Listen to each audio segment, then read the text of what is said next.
Hello, everybody, and welcome to another Kev Play. This is Kevin, and we are on episode 50 of The Last of Us Part 2. Last time we were playing as Abby. We got out of that awful Seraphite village that was getting ambushed and torched and, invaded by the WLF. And then Abby and Lev escaped, and obviously Lev's going through it with how her uh, their mother died, and then or that Lev had to kill the mother. Um, and then Abby came across Mel, the dog, and Owen's brutalized bodies. And then Abby tracked down Ellie to the theater, and there was a standoff, and Abby pretty much got the upper hand on Ellie, and easily could have killed her. Easily could have killed uh, Dina, but Lev kind of was this shining light for Abby to kind of like just let it go. You know, she made her point, and then Abby basically gave them another chance to, don't ever let her see, like, don't ever let me see you again type of thing, and that's it. And now we're here, and it looks like we got what looks like possibly Dina's kid with Jesse, and we're in this room. It's sunny. It looks like we got a new lease on life here, as it were. Hey, Pulpa Pig, how are you? Sorry, it's been a couple of weeks. Been a little busy. I'll just get into it. Just get into some stuff. I 100%ed Jack X Combat Racing, like the in-game percentage, and then I basically platinumed it afterwards. After you 100% it, you unlock what is called Hero Mode, which I believe Hero Mode's on all the Jack and Daxter games. It's like a harder difficulty.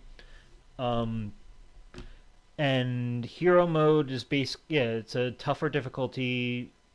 I didn't see any indication that I had to beat Hero Mode in when I was going for the platinum, so I was like, okay, well, let's go for it anyway. Because I saw there were two like hidden trophies. I was like, okay, maybe that's I'm not gonna like uncover what the hidden trophy is yet. Let me go after what I can first, and then I'll like reveal what they are to see what they are. And as I'm playing the hero mode, I have to admit I love this game. It's great. But I think it's great on normal difficulty. And I'm not saying, and this is coming from someone who's platinumed Crash Team Racing Nitro Field. I beat all the Oxide times. I'm no stranger to racing games and how tough they can get. But Jack X, the hero mode, it reveals how, in my opinion, how unbalanced the weapons are, how really cheap the RNG is, the random number generator, and how insane the rubber banding is. Um, you can be you can be in first place having the most perfect run. Your power slides are perfect, your boosts are perfect, your shortcuts are perfect, you're utilizing your weapons perfectly, like anything you're utilizing them as countermeasures for if in case any missiles are behind you or whatever. You can be doing it perfectly. It really, but it doesn't matter because the enemy AI, or not, the racers, they have the ability to give you to the what is essentially like the blue orb or the blue shell in from Crash Team Racing or Mario Kart. They have the ability to use that, and they always get it as soon as you get in first. So when you have that, it's not like Crash Team Racing where you can get the bubble. Um, you can get the green bubble, the blue bubble, or whatever, or maybe hold on to an Aku Aku mask or something that can defend against it. Um, that'd be one thing, because obviously, like, in Crash Team Racing Nitro Fuel, they allowed the AI to be able to use the orbs or the clocks or whatever. In this game, 95% of the time, you're getting stuff that you're getting countermeasures that will not be able to combat with, um, you know, the overpowered blue orb type weapon. So it becomes completely useless. So like as soon as you get in first, you're already damned to get shot with this thing. Um, um, what's it called? But there is something you can use, but it's like very rare to get. But basically, the hero mode made me realize that it made me appreciate Crash Team Racing's weapon balancing much more than I ever thought it. I love Crash Team Racing. I never realized how perfectly designed that game is. Even more now that I've played Jack X, because I think Jack X would be like my second favorite racer in terms of like a character racer that I've ever played. It's definitely up there. But you have to play it on the normal mode. That's where like the weapon variety and everything kind of and the skill, like rewarding your skill versus the RNG. It's very balanced and it's very it's just like that sweet spot. But I enjoyed it. Platinum that it was really good. Uh, yeah, and it is like a hero mode is like a new game plus. It's tougher, but you carry over all your all the all like the your tune performances for your cart or your cars that you have over to the next save. So yeah, I had the separate save going, um, and I enjoyed it. Like I was enjoying the hero mode, um, for the most part, but there are some tracks where I'm like, oh my god, this is insane. Like literally, the only way to beat it is it has nothing to do with skill. It's literally just keep playing and playing and playing over and over and over until you just get lucky with the AI because the AI is just so they're just designed to make you lose. You need to find like it's literally like trying to win the lottery rather than like how well you're performing on the track, which was a little discouraging by to me for that because there were some runs I was having where it was like like perfect, flawless runs. Like I was hitting like the boost perfectly. I was hitting like the shortcuts. Everything. I had the right weapons. Um, the power sliding was perfect. Everything was perfect. It doesn't matter. The rubber banding just becomes so intense in that game. But normal mode though, if you just want to, and thankfully this is what I realized when I unveiled the hidden trophies. It was just you have to unlock this in the secret shop or whatever. Basically, like you're getting more precursor orbs, which is like your currency, to unlock things in the shop. So the two hidden trophies were just unlock these two things. So I actually didn't have to. I'm glad that the trophy system acknowledged that the game should not be rewarding you a trophy for this hero mode because it's just so it has nothing to do with skill. It's so like luck based and and all that luck is like not on your side at all. But yeah, is Ratchet a playable character? I did not see Ratchet in the secret shop where I was because there were two characters I unlocked in the shop. It wasn't Ratchet, but there was a Ratchet and Clank reference that you get to unlock. Um, I don't know if I want to say what it is, but in case you want to play, because I do recommend getting this game. By the way, I can't believe I have never played this game until now. Like it's so good.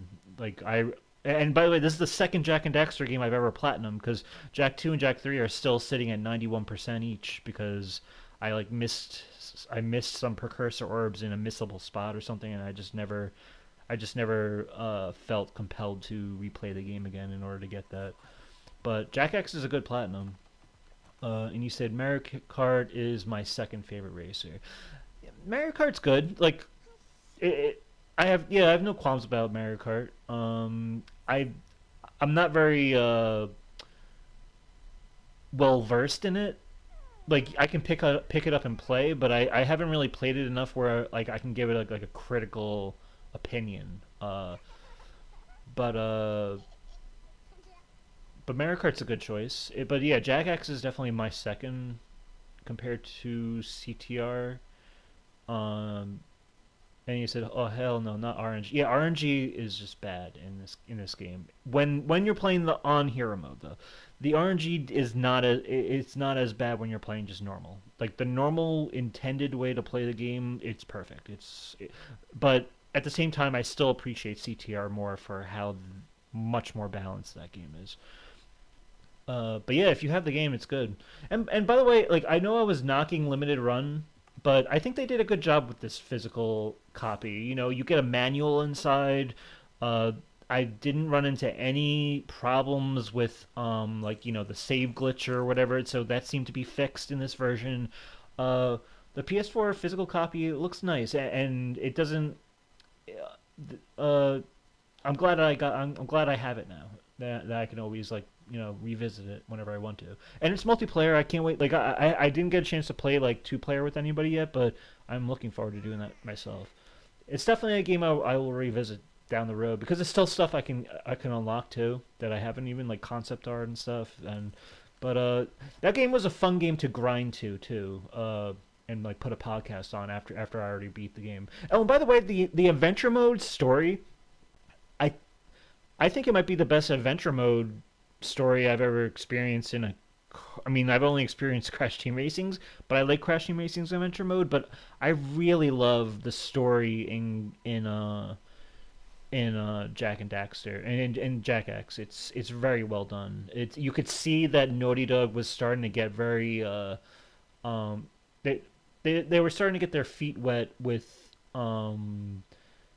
storytelling more and more after having created the whole Jack and Daxter series, that they were getting like that they wanted to jump into the next adventure, say with Uncharted or whatever, or The Last of Us. You could see some of that DNA in Jack X, the way they tell the story, and there's more cutscenes too, so they're able to actually tell a pretty well fleshed out story for the adventure mode. I thought it was very well done. Uh, Now give Daxter a try. See now Daxter, I need. I guess that's only available digitally for me, right? But I would play it. I would try it.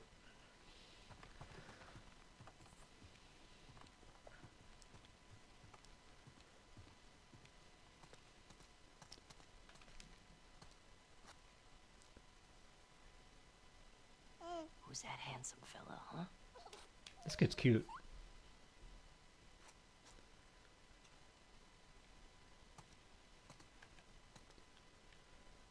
Other than that, one of the reasons why I took a little, I skipped a week, is because last week it was my birthday, and I ended up getting a game that I guess I kind of like hinted in passing that I would have been interested in playing, but my sister got me Call of Duty Black Ops 6. So I've been playing a little bit of the campaign. I haven't beat it yet. Um, but it's good. I figured like I've mentioned in the past, so I'll get like a Call of Duty per generation. Um, I think the gunplay and the way this game feels, like the gunplay feels, is very much more fluid and flexible than Call of Duties that I've played in the past. You like these guys, huh? Yeah, it was my birthday. You got some crazy hair. But yeah, I've been playing this a bit. I haven't played any of the multiplayer yet, but if it's half as good as or anywhere close to as good as the campaign, then I'd be very excited to play because the way it controls is just very much more flexible and fluid. Like you can like dive backwards and sideways and forward. Like there's more like maneuverability with the gameplay that I find cool. Oh, look at these paintings, by the way. Yeah, thank you. Savage Star. We got Dina and we got Baby. I think I hear Dina downstairs. Um, so yeah, I've been playing that, and other than that, I have Kingdom Come Deliverance 2 pre-ordered on Amazon, and by doing that, I got this like exclusive quest called like the Lion's Crest quest or something only if you pre-order. Uh, so I'll get that around like February 6th, it looks like, and that will probably be my first game for 2025. Dina! I've been doing absolutely nothing. It's you know playing Jack X and just playing a game that I. And by the way, I don't expect to ever platinum any Call of Duty game. I've never done it. Like I'm lucky if I get like 30% of the game done. It's just too much grinding and I'm just not that invested in the Call of Duty games. But this Black Ops 6 does not have a platinum trophy. It's all golds.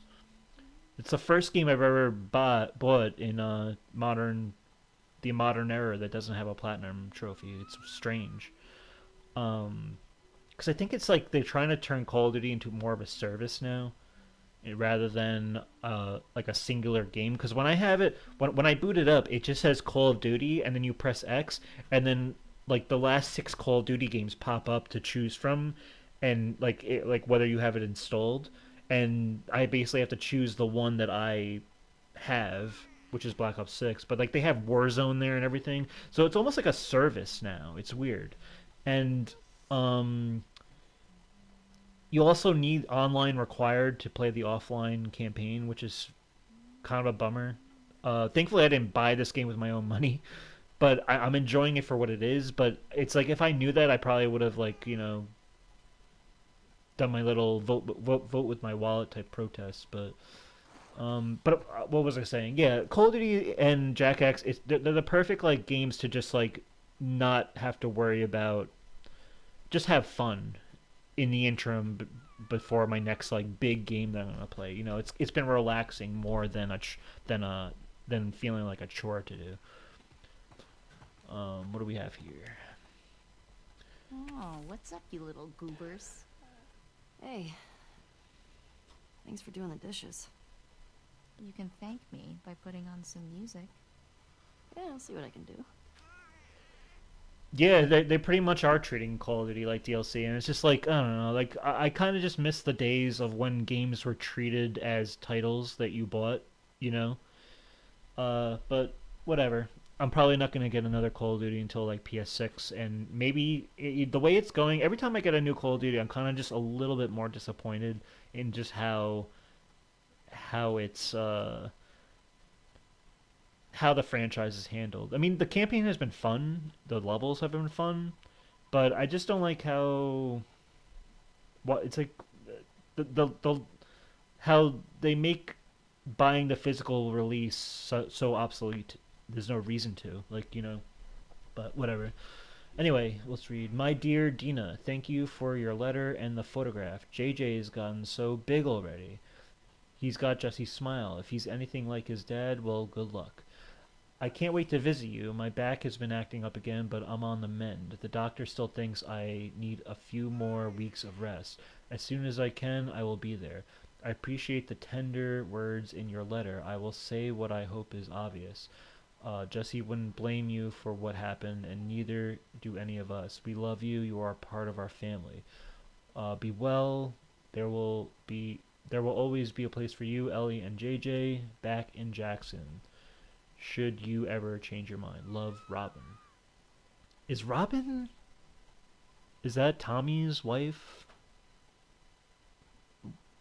I'm forgetting Tommy's wife's name, but I'm guessing that's Robin. I'm looking. You're saying I'm looking forward to that new Ninja Gaiden. Oh yeah, I didn't. I kind of I did watch that developer director or whatever, but yeah, the Ninja Gaiden thing looked. People seem to be really excited about that one.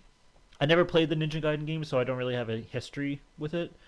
But yeah, from what I did see of it though, it did look pretty cool. So like a solid, really really well made game.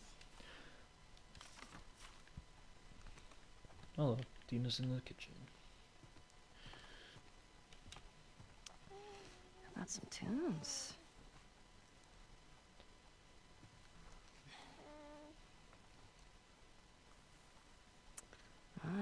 boogie, huh? All right.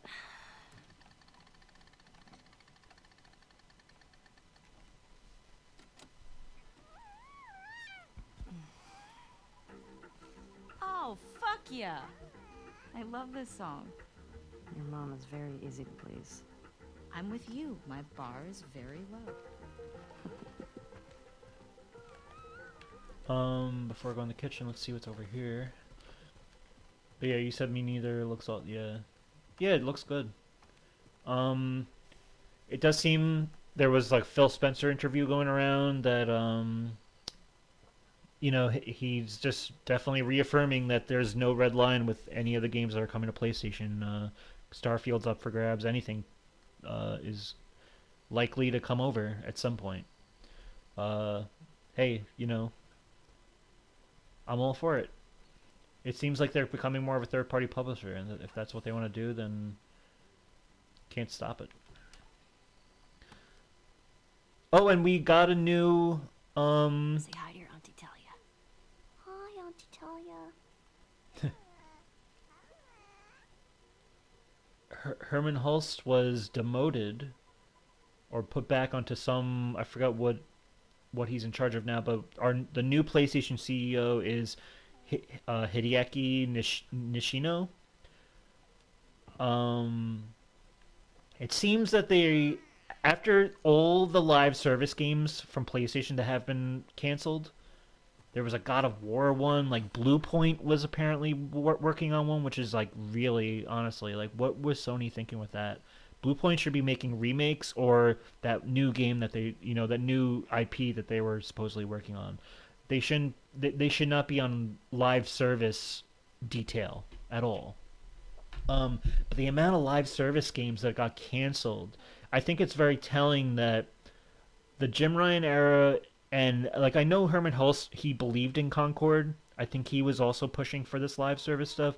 It seems like Sony is finally putting their foot down and saying, uh, enough with this. This was a nice experiment while it lasted, but we don't need all this every single game under every single IP under the sun making a live service game. It's ridiculous. Hopefully PlayStation can turn in the right direction. Honestly, good get out of there, Ryan. Well, Jim Ryan was gone. He's been gone, but Herman Hulst was the one who kind of took over. He was like co CEO with was it Hiroki Totoki or whatever his name is. And then Herman Hulst seemed to be a little, I don't know. He didn't seem fit for the job, in my opinion. I think he's a good developer and a lead creative, but I don't know if he's good in a CEO role. But I think right now they are going in the right direction. And by the way, all these canceled games, all of a sudden, it makes me appreciate Naughty Dog that they put their foot down first. Uh, any of these developers could have put their foot down along with Naughty Dog months ago. I mean, when was that? That was a while ago now that Naughty Dog said, you know what, we are a single player studio, AAA studio. We have to make our choice or whatever. Yeah, like it was kind of an iffy decision, an iffy situation that they were even put in that situation to begin with. I think Bungie being brought on, was a big influence on them trying to help these studios, kind of like shepherd a live service game. But Bungie is just, they've always been a mess themselves ever since they've been acquired by Sony. They were already a mess. They were kind of rescued by Sony because the business wasn't going good for Bungie. Um, Beyond Destiny, but like there was a lot of problems at the studio. But Naughty Dog did their due diligence and they put their foot down very early, and they knew. It gives me confidence that they know what kind of studio they are, and I'm glad that they led the charge in doing so, and I hope that they kind of inspired the others to do it eventually. But because this is not what I got in. This is not why I'm in the Sony ecosystem to begin with. I like it for the single player games. That's why I'm here. I don't need, I can always have my Helldivers too. You can have games that that are more fitted for these type of live service outings or whatever. But you don't need to make every throw every single thing at the wall and hope it sticks.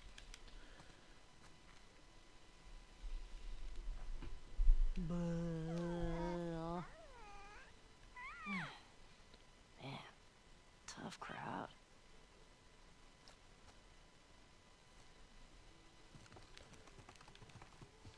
Okay, let's see what Dina has to say. Let's see what it's over here though. Can I go out this way? No. Okay. Okay.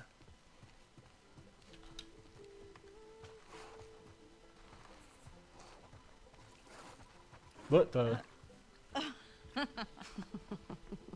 Ooh, look at those moves. These moves? Yeah.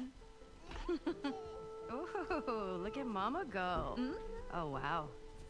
Ooh. Oh, hello. This is kind of working on me. You're weird. I'm aware. Okay. Okay, you're distracting me. No. Oh, okay. All right. Go. Okay. Oh, hey, I think I left Ollie outside. You mind bringing him back in? Yeah, sure thing. Ollie. Who's Ollie? And where? Where is he? Pretty sure he's on the tractor. You want some fresh air?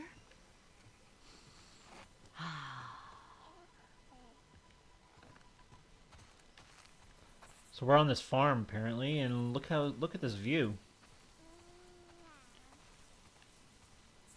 The tractor.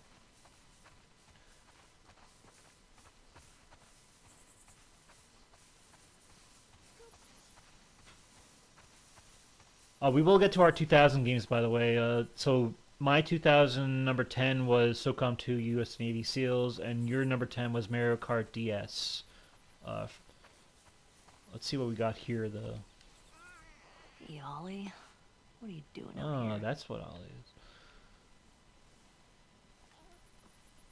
is. Hang on, buddy. Yeah, there we go. It's pretty, right? Hey, you know what? I'm gonna teach you how to play guitar. When your hands are bigger. And you're not pooping your pants all the time. It's alright. Everybody does it.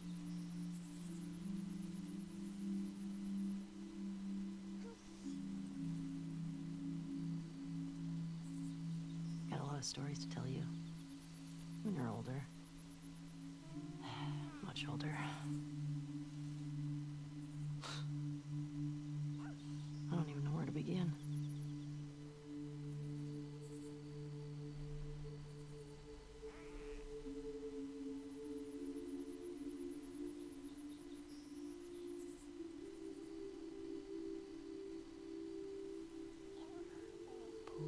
Potato, potato, my little big potato. My potato, my potato, my little buddy potato. What a big fool. Yeah, that's my buddy.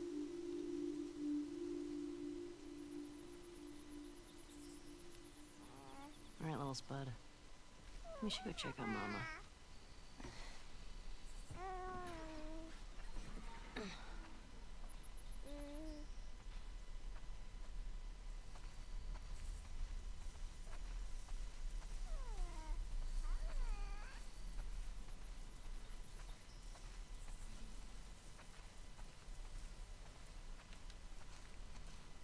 Hey, let's get you on here.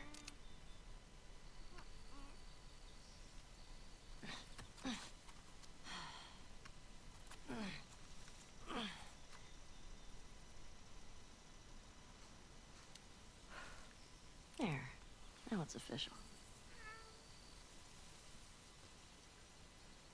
Hmm.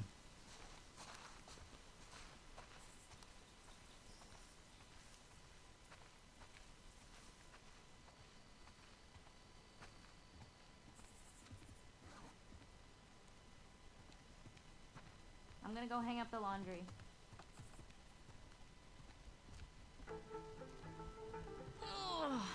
Oof, my back. You got that? Yeah. I got it. Does he need his jacket? No, he's fine. Very peaceful.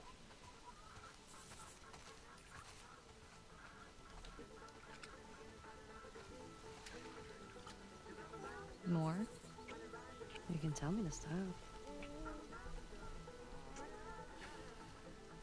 Should I stop? Okay, enough. Seriously.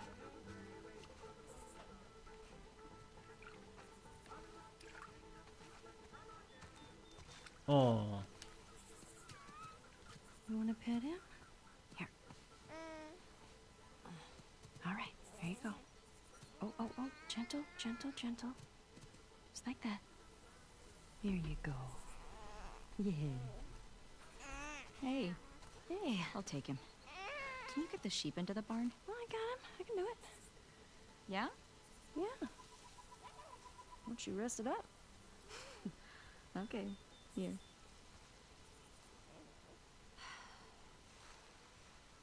Come on. Put you in there.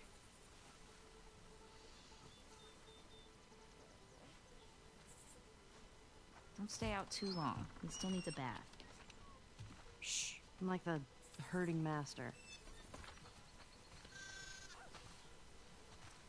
Listen up, sheep. Your dinner awaits you in the barn, so come on. Snowy, barn time. Daisy, head on in.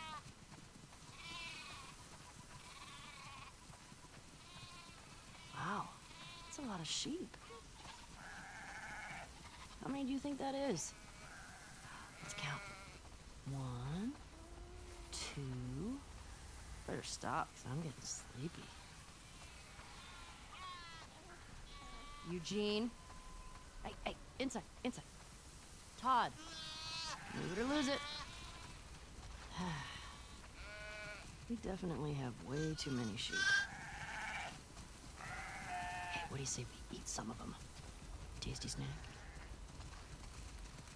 You warm enough, buddy? Just a few more. There's more? Oh, there's a I got one for you. What's the quietest animal on a farm? A sheep. When you're older, you're gonna have a deep appreciation for these jokes. How do I... Okay, there we are. Okay, guys, we'll see you tomorrow.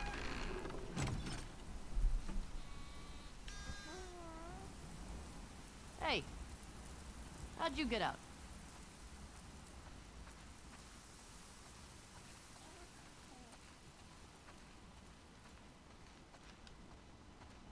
Come on, little dude.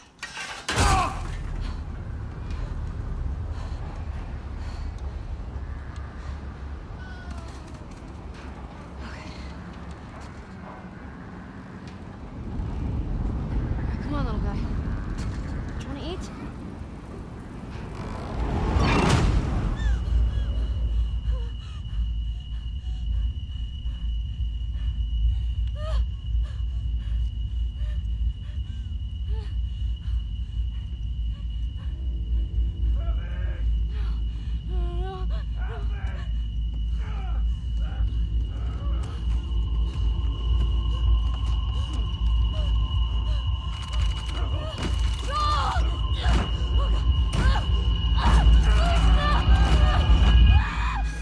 Ellie? Hey, Ellie. Look at me. It's okay. You're home. You're home. Breathe, breathe. Okay, I'm gonna take him, okay? Come on. Come here.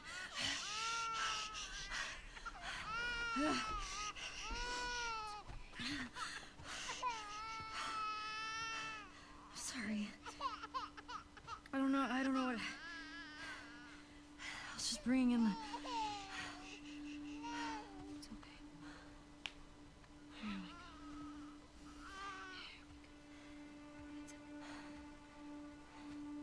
Hey.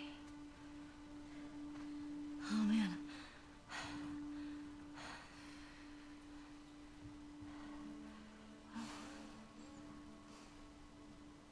It's good. Haven't had any excitement in a while. Hmm?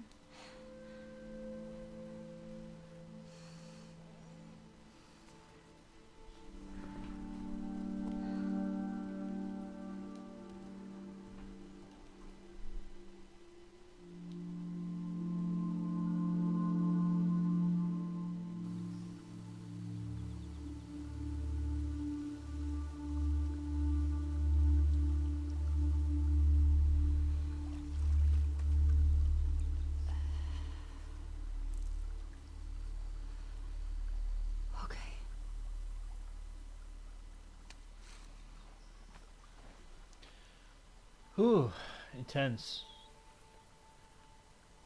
I had a feeling when I saw that last lamb, I was like, I totally forgot the sequence happened. I mean, the farm I remember, but like not the PTSD part. And I remember just when I was approaching that lamb, it felt there was a sense of dreadfulness, of like something's not right, and that really hits the way that hit. Definitely reminds you that this is Ellie's situation is very traumatic and screwed up. Uh, but yeah. Um. Okay, let's go into our. Before we proceed, let's go into. Let me talk about my number 9 for 2000. For the 2000 Desert Island. Top 10 Desert Island for 2000. Okay. Um. Yeah, my number 9. I'm going with Metal Gear Solid 2: Sons of Liberty. Um. It's probably out of the first three that I've played so far. It's my favorite. I think the second game. I actually have nostalgia for it too because my cousin used to play it when I was when PlayStation 2 was in their early running. Um, it's very resonant though. It feels like it's very ahead of its time. It feels like it's like playing it in the past year or so was like uh it felt very relevant to what's going on in our world now and stuff. Um, if Metal Gear Solid 2, it's very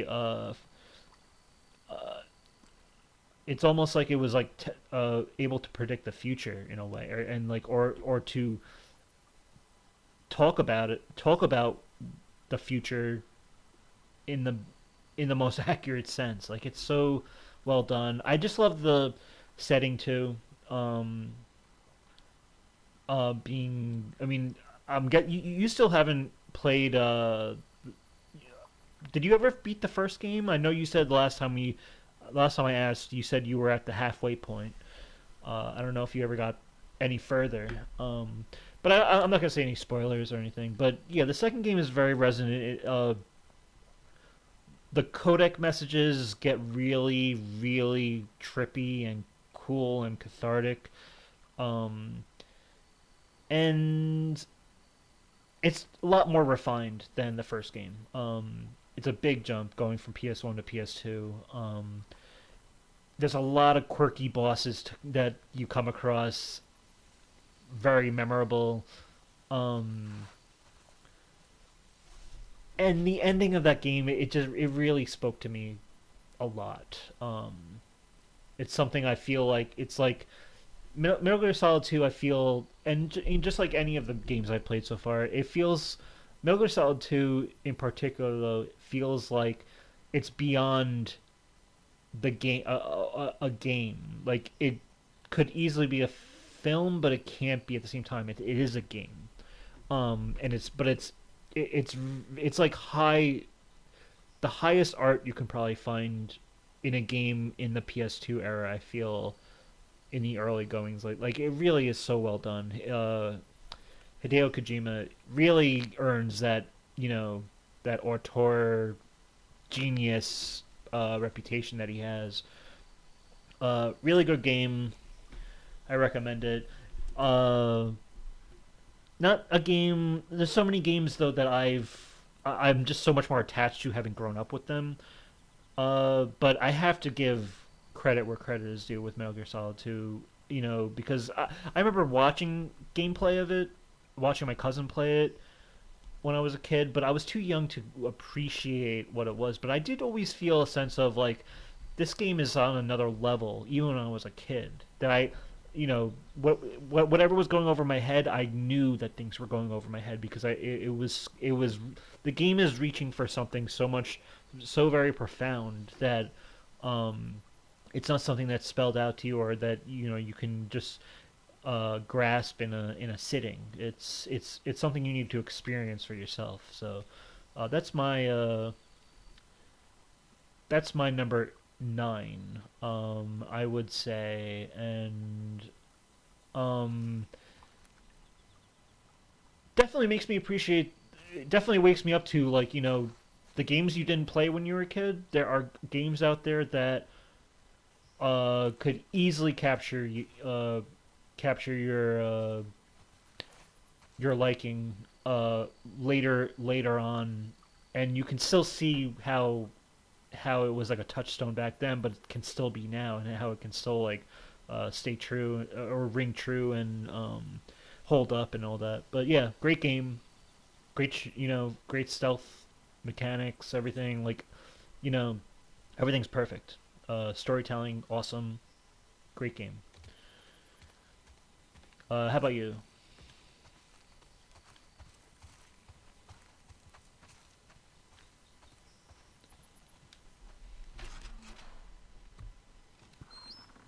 Number 9, Soul Calibur 2. Okay.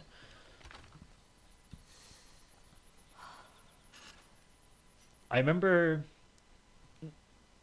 Soul Calibur is a game that I've probably played, but I can't, like, again, I get so confused between Street Fighter, Mortal Kombat, Soul Calibur, Tekken. Like, they all kind of, for me, from the guy on the outside looking in, they all kind of blend together to me.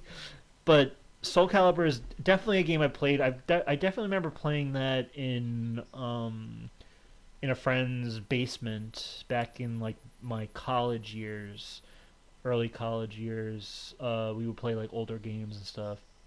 You say, out of all the traditional fighting games, this one's my favorite. Okay, so do you like it more? Because I remember you said Tekken. You listed Tekken in your '90s games. Do you like it more than the Tekken games, or Soul Calibur is the one with the swords? Oh, okay. Oh yeah, that's right. Uh, yeah, and Soul Calibur, it's also I always associate this. I made a bet in 2018 with my friend. It was I think it had something to do with baseball, like the Mets or something. Like I, I forget what the bet was, but I basically the bet was that if I lose, whoever wins has to buy the other person a video game. At sale, at like retail price or whatever. And my friend, I ended up losing the bet, and I ended up buying my friend the whatever Soul Calibur game came out for PS4 around 2018. I got him that. Um, but yeah, oh, yeah, you say yes. This is better than Tekken. Okay. How does it fare to you compared to say Street Fighter or Mortal Kombat? Have you played like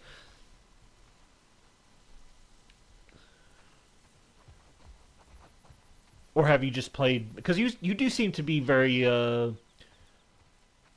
well versed with like fighting games. I feel like I can imagine you see like having played each one, not or each at least one from each franchise, but I could be wrong.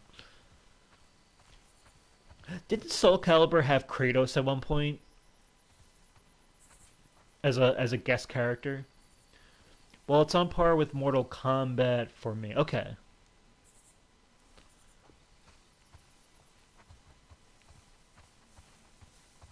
Hey, you. Who are you here with?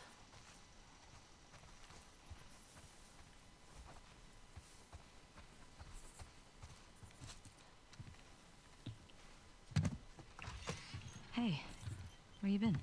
Hunting. Took a little longer than I thought. Who's here? Just come inside. Ow! Well, that's quite a grip you got there. Hey, Tommy. There you are. Here, we take it. Come here, bud. Oh, yeah. Here. Oh, I got it. Hey, Hey. it's good to see you. You too. He's getting heavy. No, just a big ball of muscle. Town's good? Maria good? Oh, she's fine. We're taking some time apart. Sorry. Nah. We talked about it a lot, and, yeah, it's what we both want, so... Okay. Come sit. I got something to show you. So I've been putting out feelers for months now. And this new guy heard my story. He told me about a woman that he traded with while he was moving through California. Described her as built like an ox, traveling with a kid with scars across his face. He said they're living along this coast in a beach sailboat right here. That's gotta be her.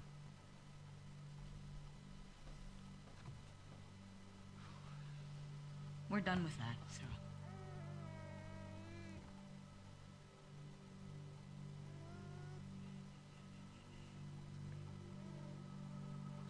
I'm sorry.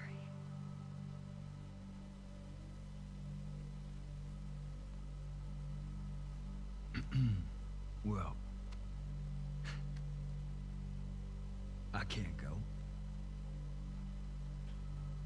I know.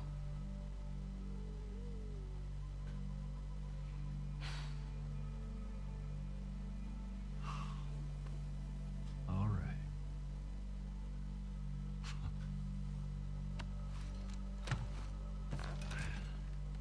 Reckon it's easy. Forget about her. You sitting all comfy way out here? Hey, I'll make her pay. Tommy. That's what you said when we got back to Jackson. Tommy.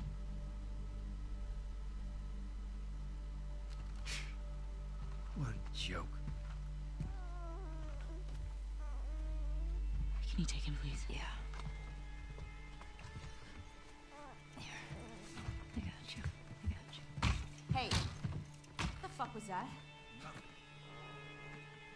God damn it, Tommy, you know what we've been... Say it. She made me a promise. I don't fucking care. That's your goddamn problem. Go ahead, go.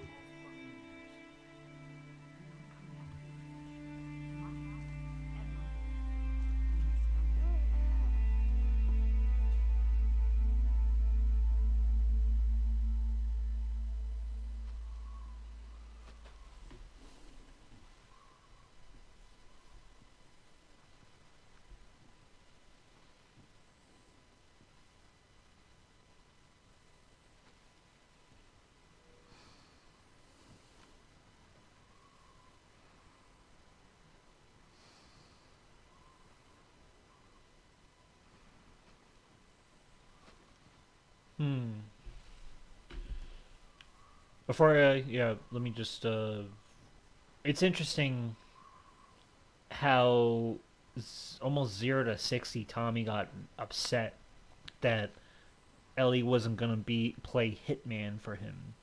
That was kind of bullshit on his part, I have to say. You could see that she's just trying to move on here.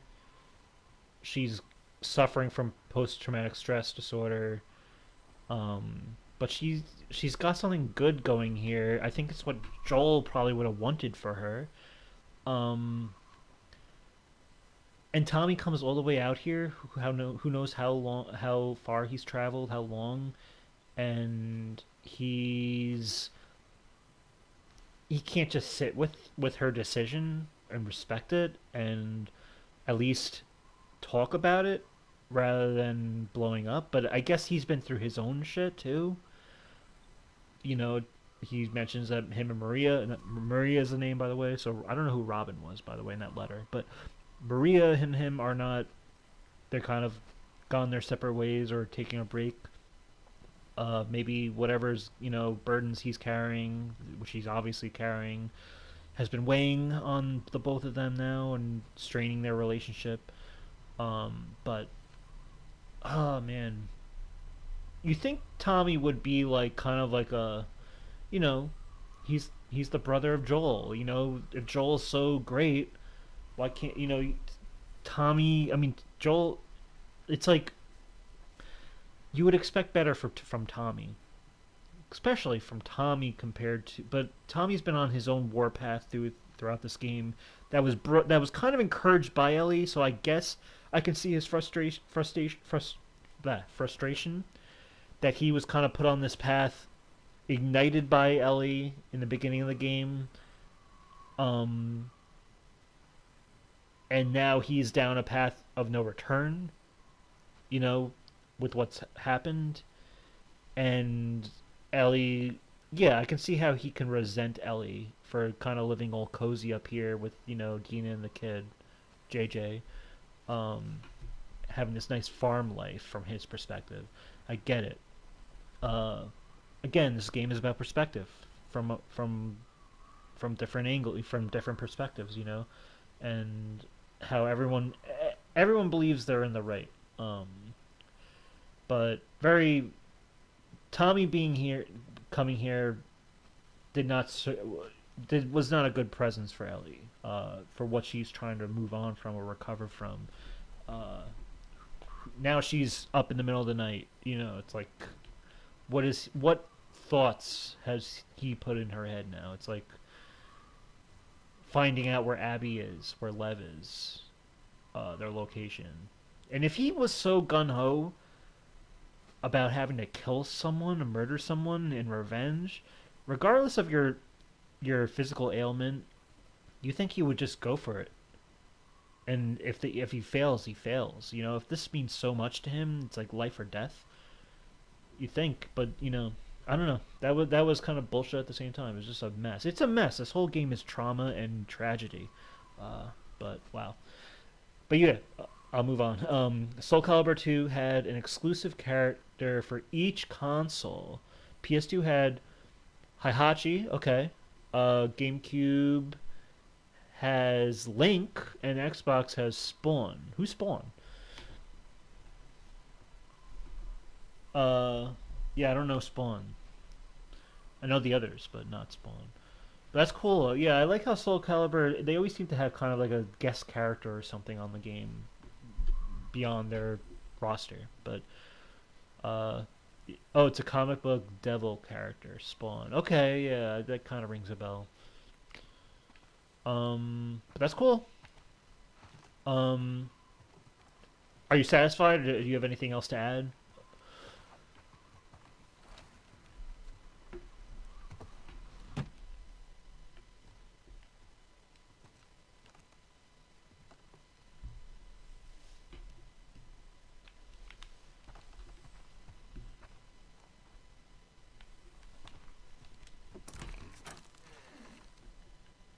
Because then otherwise I'll go into my number 8. But that's a good choice. But anyway, yeah, you say the characters are good, music is great, good memories. That's my 9. Okay, yeah, any game with a great soundtrack can always make a game for me. There's so many games I love that it's just like the soundtrack is like almost like half of it for me. Okay, so that's your number 9. My number 8, I want to say before I trigger whatever this is. My number 8 is God of War 2, which came out in 2007.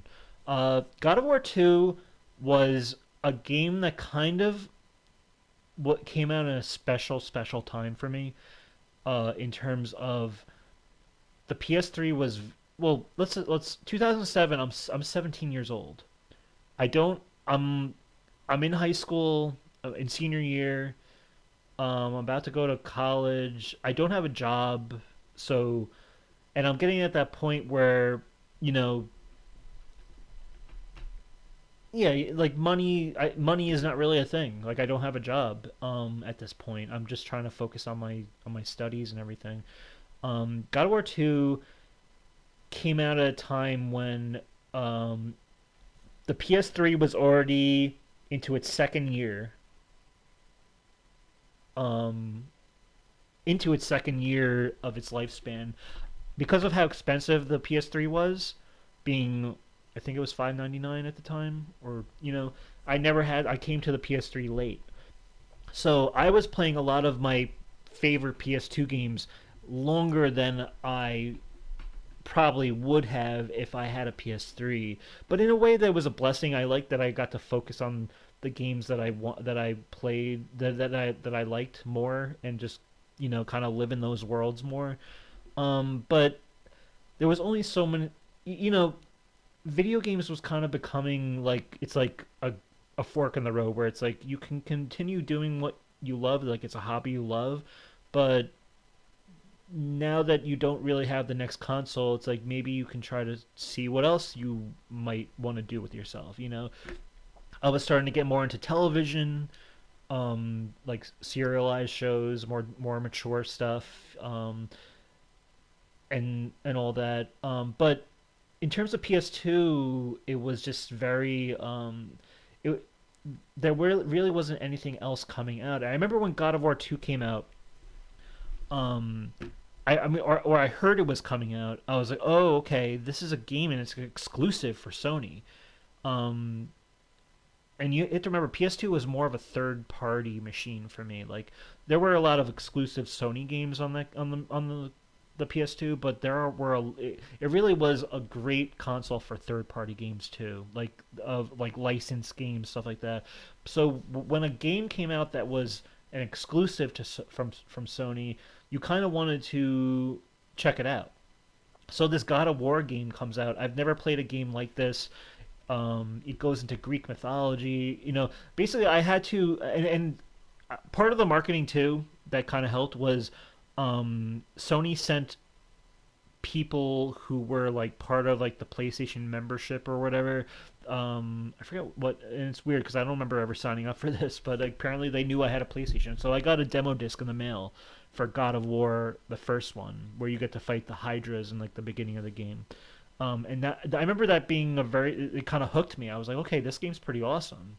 But it really, being able to play that and being able to play God of War 2 in 2007 late into the PS2 when my friends they were on 360 playing Halo 3 or whatever. I didn't have it that, like, for me, God of War 2 was kind of the game that I was showing them, and they would be like, oh, wow, that's actually awesome. Like, where, like, it was kind of like a grass is green on both sides situation. But yeah, God of War 2, more refined than the first game, very epic storytelling.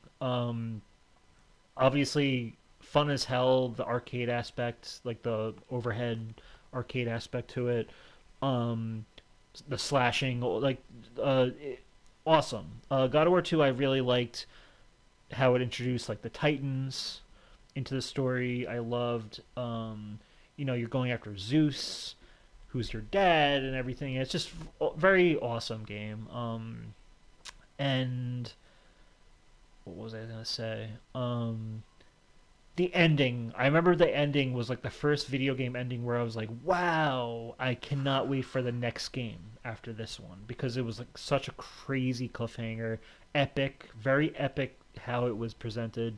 But the game itself, it was just like the music, everything, what the game had you doing, the way you're taking down, it was like a tour de force of Greek mythology, and you're taking it on these like extravagant, huge boss battles and monsters and stuff, and it was just always a blast for me. And it came out at that time too, where I kind of had that like teenage bloodlust stuff, where I wanted to play like a very bloody slasher type game like that. But it's a great game. It's probably one of my favorite PS2 games, without a doubt. And I would definitely play this game on a desert island for sure. But yeah, this was where I was like, okay, there's a character introduced in the PS2 era that I am totally behind, and I haven't looked back since. I have every single God of War game since then. So I've been enjoying the ride. So, but God of War 2 was like the game where it was like, okay, this is what this franchise is. The first game was a great first game, but the second game to me was like, wow, this franchise has momentum, and I can't wait to keep playing. But yeah, that's my number 2. I mean, my number 8, I'd say. How about you? What's your number 8?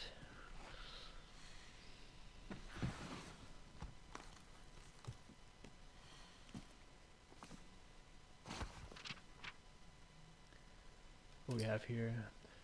Jesse's parents came out today. It was nice at first. They're good people, but then they started pushing for us to move back to Jackson. I couldn't handle it and left for the woods. I didn't come back until late at night. Dina stayed up for me. I could tell she was mad, but she grabbed my hand and led me to bed. I feel so guilty. It happened again. I was hunting this boar and I'd cornered it in the old gas station. It was bleeding out, screaming, sounded like him. Then I couldn't get the images out of my head. I left it there dying. My skin hurts. What does it... What does it... When does it get quiet? Time was supposed to... And this is crossed off. Suffocate the urge, suffocate the desire, extinguish the desire. Haunted by your stare, smiles. The mask keeps getting heavier. It's sliding off my face. One step forward, two steps back. There's a noose around my neck, and the further I get, the tighter. It's harder to breathe. Can I find a way to cut the cord? She's really struggling here, Ellie. I've been waiting for dawn, but the light is all gone. I've lost the light, which is, you know, a nod to the Firefly's motto. Don't know if I'm already blind. Can I leave it all behind? So she's been struggling with this decision to move on. Easier said than done, and obviously Tommy being here is not good for her. You know, he's an enabler. But yeah. Oh, is there... Can I turn the page? I didn't get to turn the page. Can I read that again? Dope. Oh, well, I guess I got the gist of it. Anyway, you're number 8, Def Jam, Fight for New York. Ah, I never played this game. I've never actually played this game, but I remember seeing it. Def Jam Fight for New York. What kind of what type of game was this? Was it like a brawler? Where it's like multiple people are on the screen at once and you're kind of just brawling with a bunch of people? Is that what it was? Def Jam?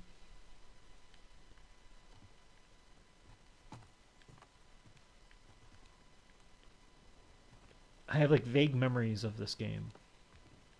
But I never owned it, I never played it personally. Yeah,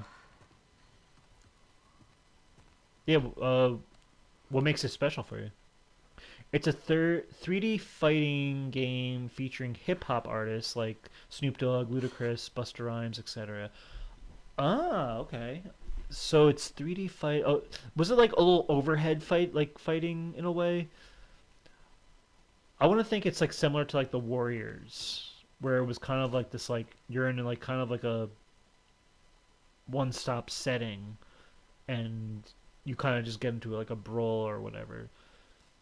Was it one-on-one fighting, or was it like, oh, it's like WWE. So, okay, so it's like, yeah, it's pretty similar to what I'm thinking. That's cool. And did it actually feature the actual real artists behind the voices that were portraying Snoop Dogg and all them? It's one-on-one team battle. Okay. Ah, okay. I do remember playing this game, I think. I had a friend's house, but I just can't remember. I can't really, like, pull any real specifics from it. Yes, they actually did. That's cool. It's similar to, like, you know, you play the Tony Hawk games and the Tony Hawk roster voices their characters like the Underground games or whatever. I like the idea of, like, a game like Def Jam where it can feature a bunch of, like, you know, rap artists and hip-hop artists, and they lend their voices and stuff like that. That's awesome. And I'm sure it was I'm sure it was just it was like tongue in cheek and like a blast to play.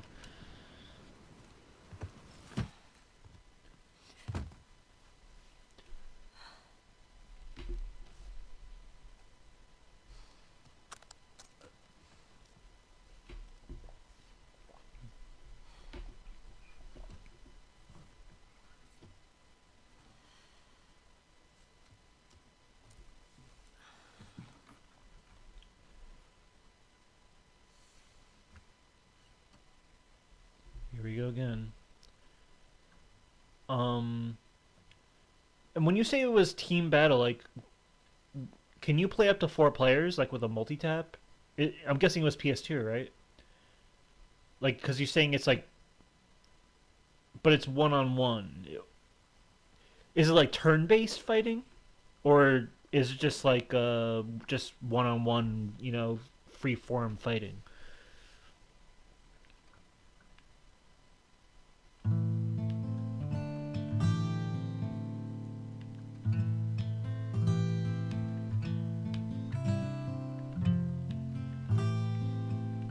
It's free-form. Okay.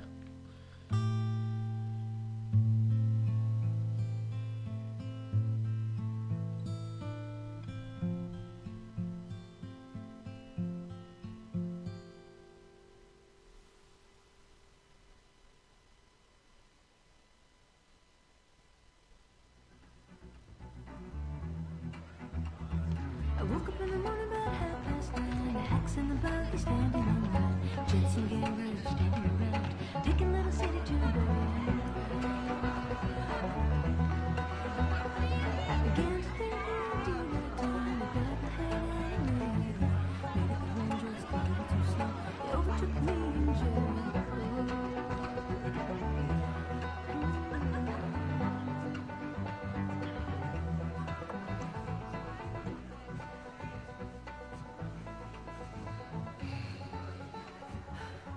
I hate these things. Tell me about it. Your old man really laid into me today. What happened?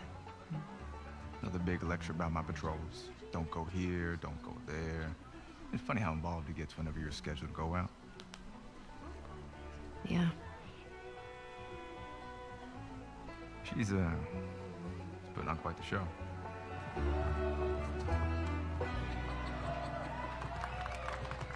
I give you guys 2 weeks until you're back together.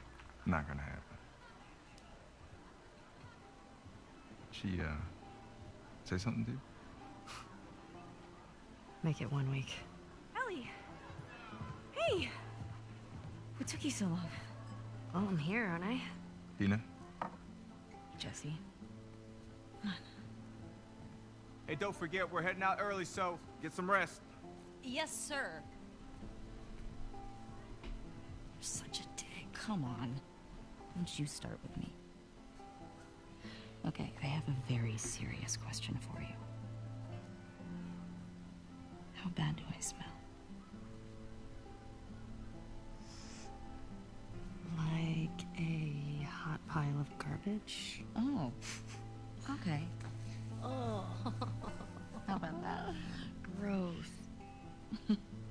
You love it.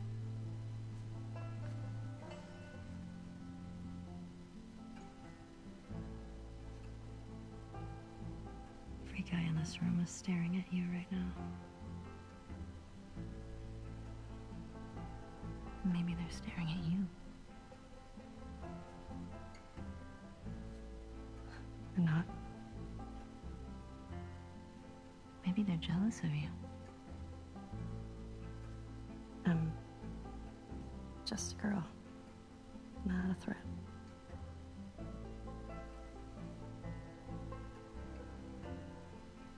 Oh, Ellie. I think they should be terrified.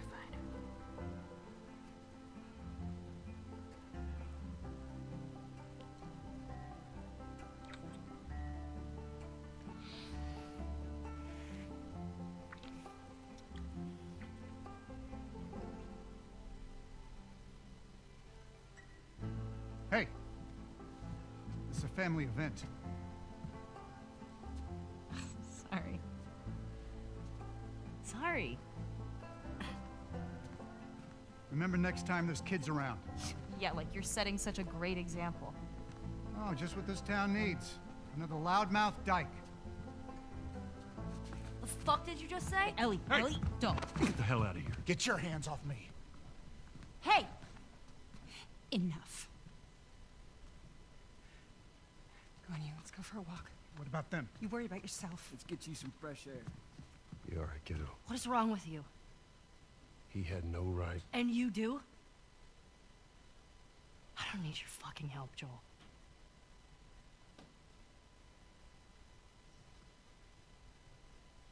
Right.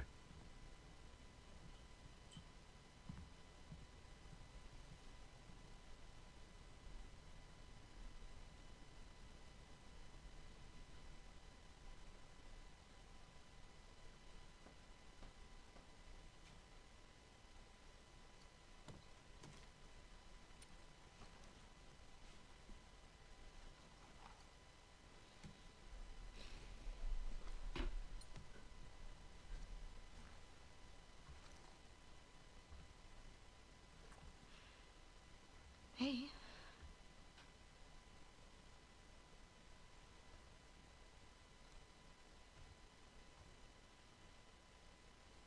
Hey. Man, it's been a while since he slept this long, huh? He had a day. Yeah. He's fine. Go back to bed. Talk about it in the morning, okay? I have to finish it.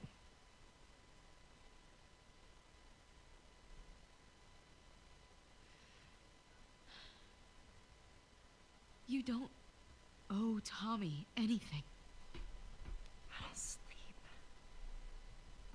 I don't eat. I'm not like you, Dina. What? You think this is easy? For you and for him, I deal with it. I love you. Prove it. Stay.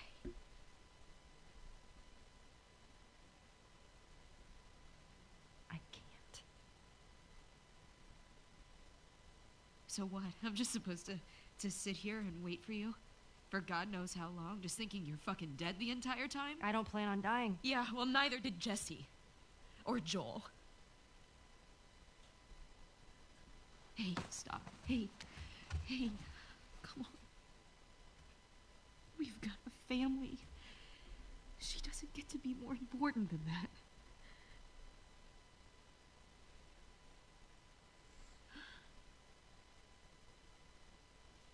No.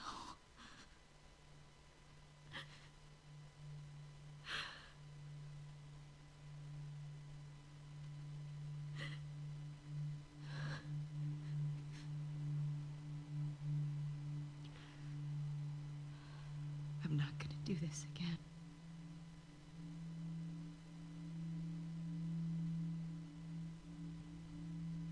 That's up to you.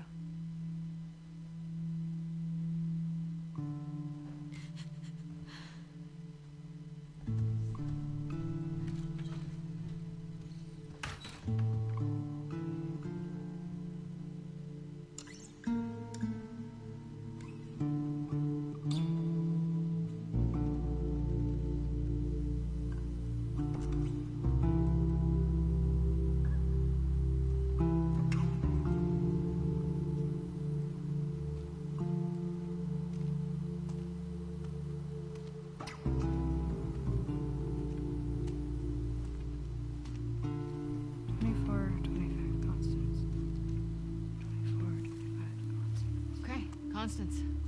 Now we just need... Oh, we checked this street a week ago. I can't believe you traded a pistol for this. It's a lead.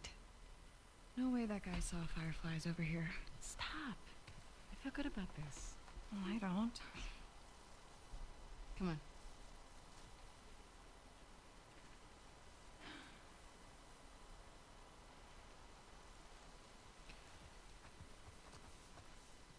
Okay, let me end it. Well, I'm not going to end it. Let me talk. Let's talk about what we're. So, because I want to get into what that cutscene definitely was very important.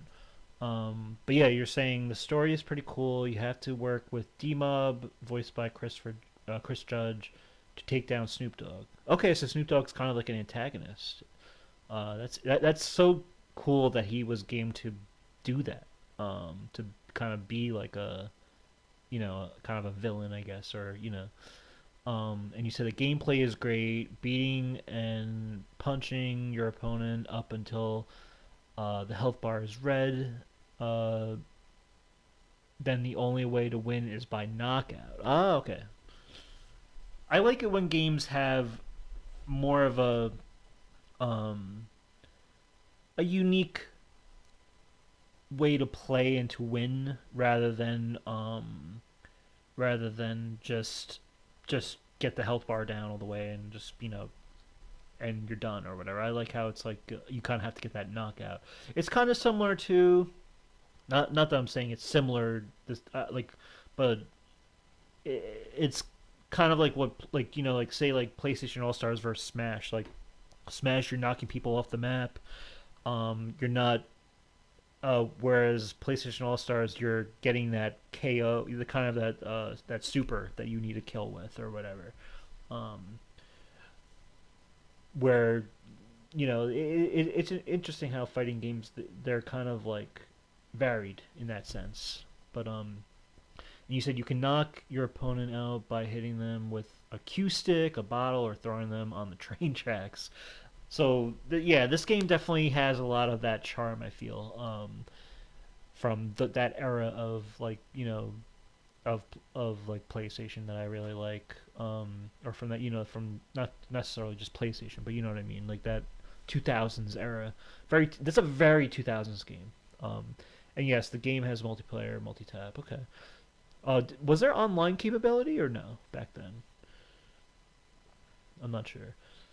But yeah, it's cool. That's good for that.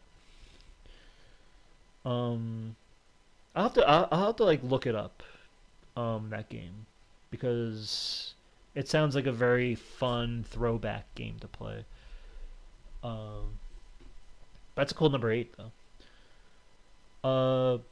On Xbox, yes. On PS2, not sure. Okay.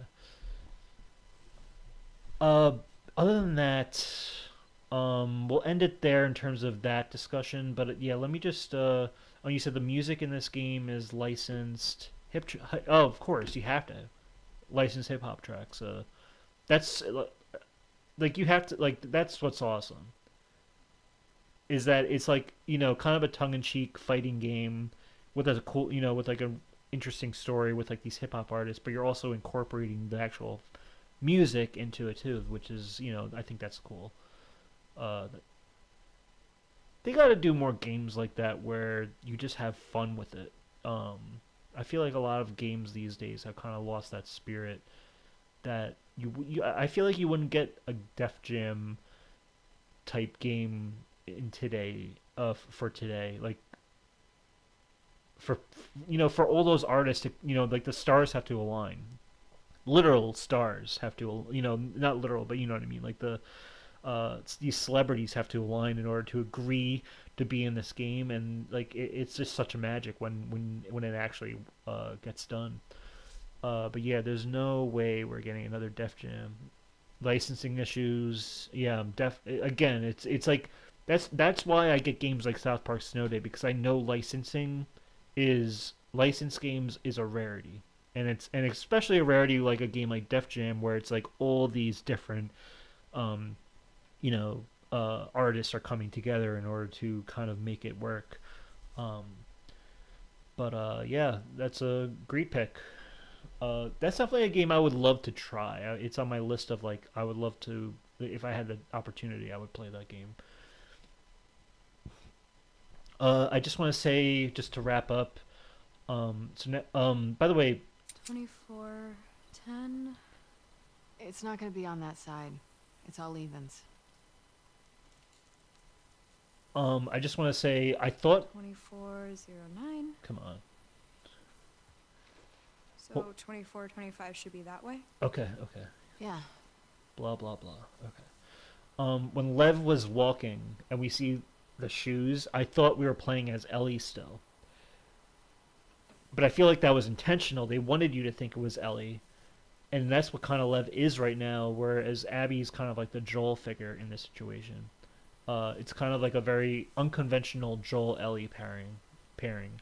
But, love and connection between them and is kind of still it's just as true. Um, and I was gonna say, Ellie picks up that guitar again, and the guitar has been like an ongoing theme throughout this game. And as soon as she starts playing, it's like it brings her back to a happier time. The dance, that moment, that smile she had when she got to dance with Dina, and that kiss and everything.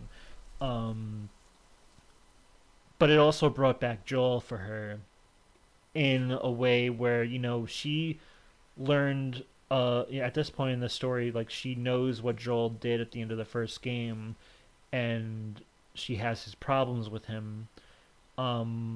But Joel was very protective of her, just trying to, that father figure mentality of, like, standing up for her when this, like, bigot comes across, tries to, like, make an unnecessary scene about them, having kissed or whatever. And Joel felt compelled to step in, but Ellie tells her off. Tells him off, and this brings back definitely a feeling of, like, regret on her part that, despite the shit that he's done or what they've been through, that love was always there, and she realized that once she lost him, how much he meant to her, regardless of what he's done or what, that's what love is, and her being brought back to that place through the guitar, you know, being kind of like ironically the thing that springboards her to get up and leave Dina and go on this trying to find Abby again path. Um, it's sad. And it's sad that Ellie, Dina makes some great points. Like, you can't let Abby be greater than what we have here, on this farm with this, we're a family, and they're trying to move past things, and they're trying to work together as a couple and stuff, and it's just very sad. I get what Ellie's going through, though. She can't, she says she can't sleep, she can't eat, she can't live like this. Even regardless if this works for her, whether Abby brings any catharsis, killing Abby brings any catharsis for her or a sense of peace, she has to try regardless, because it's like the only thing she can think of to do, and that's sad. It's sad that she has to resort to that, and that she feels compelled to do that. But again, this is like so. This is all caused by the effects that the choices people make, and Joel made a lot of terrible choices. And regardless if he was doing it for good intentions or good reasons or out of love of Ellie, it's something that kind of damned her in the end, and continues to damn her here. And it's sad. But yeah, let's end it there. I know these are always going to be a little long-winded since we've been doing, trying to go through the story and trying to get through our list. But hey, at least we got through we got through two of our picks this time instead of one like last time. So, progress. And it's fun to kind of go in depth with every single one anyway. I like going slow like this. But I just want to say, Pulpa, next episode I might be doing, like, maybe this weekend, doing like a chivalry episode where I'm talking with my friend Robert about I kind of want to get an episode in where we kind of go into like Kingdom Come Deliverance spoilers after us having both beat the game, and then we'll like speculate on the next game. So I understand if you're not going to be, if you tune in and it's like not an episode for you specifically. And in an episode like that, obviously we're not going to go into our desert island list because I just want to keep the focus of the conversation with him in that one. But whenever, when we return to The Last of Us next week, that's when we will do that.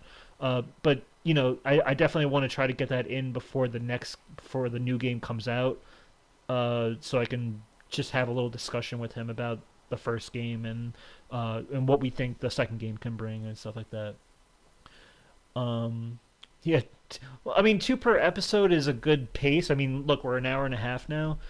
But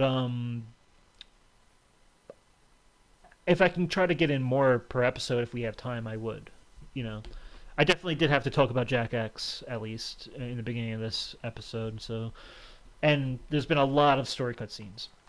Whenever there's less shooting gameplay going on, there seems to be more cutscenes going on. So, until next time, we'll figure it out. But yeah, I just wanted to give you that heads up because I don't want to feel like I'm ignoring you in the chat when I'm trying to just have a discussion with him in that episode, in that chivalry episode or whatever. But yeah, you can listen. You're free to listen, and I'll read any comments you give if you feel compelled to. So, but just note that it might get a little spoilery in case it's a game that you might be interested in down the line. But yeah, thanks for understanding. But yeah, and then we'll as soon as I get the next Last of Us episode, I want to get those out too as soon as possible too. But yeah, other than that, we'll call it here. Just to recap, my number 10 is SOCOM 2 U.S. Navy SEALs for 2000s. Number 9 is Metal Gear Solid 2. And number 8 is God of War 2. And your number 10 is, this is off my memory, Mario Kart DS. Number 9, I mean, I have it written down. And your number 9 is Soul Calibur 2. And your number 8 is Def Jam Fight for New York. Until next time, we will continue. Anyone out there who wants to like, comment, or subscribe, it's greatly appreciated. You can subscribe to Kev Plays 9490 on YouTube, and/or follow me on Twitter at Let's Watch Series. Other than that, stay safe, stay healthy, keep a clear head, and keep on gaming. Pelpa Pig, it's been a pleasure, and I'll catch you all next time. Peace out.